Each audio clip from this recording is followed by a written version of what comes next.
Всем привет, друзья, канал Мусалин. В работе у нас Kia K5. Автомобиль приехал к нам сделать шумоизоляцию салона. Салон мы разобрали, краткий обзор штатной шумоизоляции. На полу в багажнике несколько кусков фибропласта по небольшой полоске на задних арках. Одни из самых шумных мест в автомобиле. По дверям смотрим, очень небольшие куски фибропласта присутствуют. Слышите, все равно как звенят.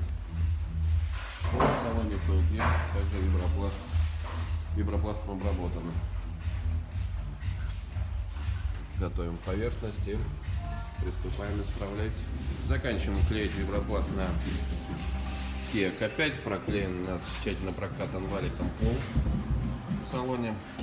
Двери проклеили первых два слоя своих. Будет 4 первый вибропласт, 3 мм второй слой шумопоглотитель Integra 6 мм. Также заканчиваем работу по проклейке багажника. Пол в багажнике, задние арки, крылья.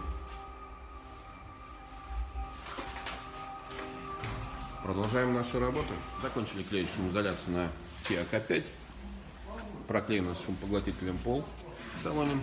Используем Vision 6 мм.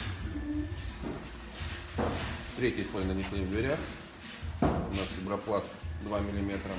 Четвертый заключительный слой, который мы клеим в дверях, мы нанесли на дверные обшивки. Это у нас шумопоглотитель, толщина его 15 мм.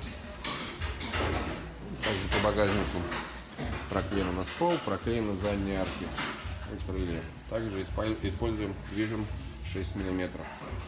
Собираем салон, проверяем, автомобиль готов. Ставьте свои комментарии, подписывайтесь на канал. Всем пока!